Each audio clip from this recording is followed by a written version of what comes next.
Bueno, muy buenos días. El día de hoy vamos a hablar de la generalidad de los gases, pero ya hablando más específicamente de la ley de los gases ideales. Antes de adentrarnos directamente con lo que nos define esta ley de los gases, vamos a hablar un poco acerca de, esta ley a qué hace referencia. Entonces, recordemos que hasta el día de hoy nosotros estuvimos hablando de cómo, pues, dependiendo de cómo se modificara un gas, pues iba a tener dos estados, un estado inicial y un estado final. En esos estados nosotros podíamos llegar a calcular, pues, alguna incógnita que tuviéramos, es decir, si por ejemplo cambiábamos la presión de un sistema, que sucedería con su volumen, o si nosotros cambiamos con su temperatura, qué pasaría con la presión, etcétera. La ley de los gases ideales ya no hace parte de un cambio, sino simplemente nos muestra en qué estado se encuentra un gas específico en una situación particular. Entonces, no ese gas en el cual se trabajan las leyes de los gases ideales no cambia, simplemente pues se mantiene para nosotros poder, por ejemplo, sabiendo presión, temperatura y número de moles, conocer el volumen o de una u otra forma conocer las diferentes variables. Es decir, la ley de los gases ideales nos permite conocer toda la generalidad de un gas en un estado específico. Ahora, miremos un poco el título. Si nos damos cuenta, la ley nos está hablando de los gases ideales. ¿Qué quiere decir gases ideales? Quiere decir que es la forma ideal o la forma más probable en la que se pueda trabajar el gas. ¿Qué quiere decir? Que muchas veces los gases en la vida real no se comportan como nos muestra esta ley de gases ideales, pero se propone porque pues lo que nosotros buscamos es generalizar la mayor cantidad de gases posibles en unas condiciones específicas. Entonces, gases ideales a lo que hace referencia es a lo que los científicos se imaginaron que era como se manejaban los gases, y de esa manera llegaron a formular una ecuación, ya que finalmente lo que hacen los científicos es tomar un fenómeno real, algo que sucede en la naturaleza, y después idealizarlo, es decir, quitarle ciertas cosas que afectan el medio, y suponer que se comporta de cierta manera y de esa forma generar una ecuación. Y eso es lo que sucede con la ley de los gases ideales. Finalmente termina generándose una ecuación que tal vez no corresponde en su totalidad a los gases reales, pero sí se acerca lo suficiente para que pueda ser aplicable en muchos otros contextos. Entonces, vamos a ver un poco cuál es la ecuación de la ley de los gases ideales. Entonces, la ecuación es la siguiente. Presión por volumen es igual a las moles por una constante por la temperatura. PV es igual a nRT, donde la presión, escribámoslo por este lado, donde la presión está en atmósferas, el volumen en litros, las moles, el número de moles en, evidentemente, moles, y la temperatura, como nosotros dijimos, en Kelvin.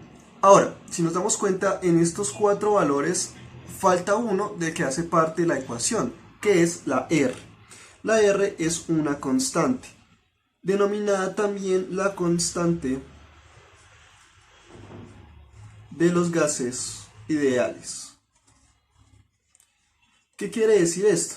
Pues simplemente es un arreglo que hizo los científicos que encontraron esta ecuación para que finalmente la ecuación tenga sentido. ¿Por qué? Porque pues evidentemente presión por volumen nos da atmósfera por litro, y moles por temperatura nos da moles por Kelvin. Pero entonces cuando nosotros despejemos una de estas letras no nos va a dar la unidad que necesitamos. Y recordemos que si nosotros queremos saber si una ecuación es cierta o no, o si una resolución que nosotros hicimos es cierta o no, lo que hacemos es mirar las unidades. Entonces esto nos sirve para ayudar también a las unidades. La constante se da en las unidades que siguen. Se da en las unidades atmósfera litro sobre mol Kelvin. Y de esta manera, pues ya, dependiendo de lo que estemos trabajando, pues se va a cancelar una cosa, se cancela la otra, y de esa manera, pues las unidades van a ser las correctas. Entonces, ahora, si nos damos cuenta, esto nos sirve para eso. Ahora, si nosotros conocemos, por ejemplo, presión, volumen y moles, podemos despejar temperatura, porque la R es un número que siempre vamos a conocer. Este número se conoce. Simplemente tendremos que ir a un listado de constantes de la ley de las gases, de la ley de los gases ideales, y ahí miraremos dependiendo de las unidades. En nuestro caso, pues las unidades son atmósfera litro sobre mol Kelvin. Así que la primera tarea o nuestra primera evaluación será consultar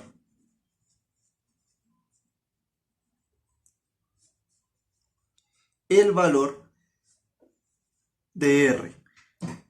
¿Cómo lo consultamos? Pues simplemente consultamos la constante de la ley de los gases ideales. Nos van a dar varios valores. El valor que utilizaremos será el que sea atmósfera litro sobre mol Kelvin.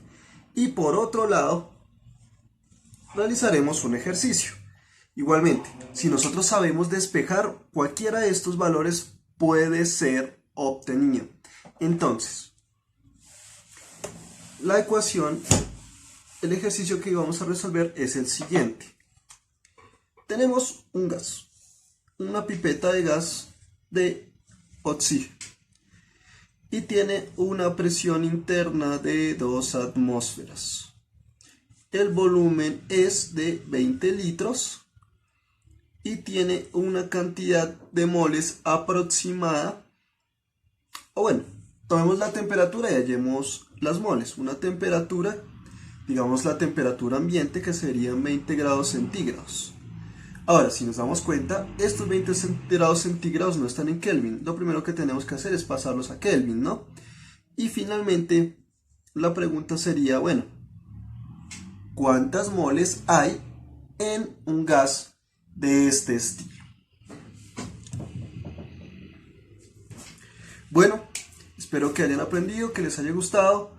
Recuerden, una presión de 2 atmósferas, un volumen de 20 litros y una temperatura de 20 grados centígrados los tenemos que pasar a Kelvin. Ahora, vamos a hacer una parte de este ejercicio para que lo tengan en cuenta. ¿Cómo pasamos de 20 grados centígrados a Kelvin? ¿Cómo lo hacemos? Entonces, simplemente lo que haremos es decir que menos 273 grados centígrados es igual a 0 Kelvin.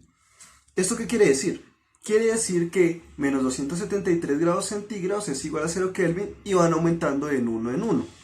Es decir, por ejemplo, si nosotros llegamos a 0 grados centígrados, por ejemplo, vamos subiendo y llegamos a 0 grados centígrados, entonces acá vamos a llegar a 273 Kelvin. En este caso es 20 grados centígrados, entonces va a ser 273 Kelvin más 20 grados centígrados, y pues esto nos va a dar finalmente la cantidad de Kelvin que encontramos acá. Eso sería todo en cuanto a si queremos encontrar los Kelvin. Entonces recordemos, tenemos que pasar estos 20 grados centígrados a Kelvin con la ecuación que acabamos de hacer. Por otro lado, lo que vamos a hacer es consultar la constante de la ley de los gases ideales para poder resolver el ejercicio, y finalmente pues es resolverlo. ¿Cómo lo resolvemos? Nuevamente despejando. Bueno, espero que les haya gustado, que hayan aprendido, y nos vemos en una próxima oportunidad. Muchas gracias.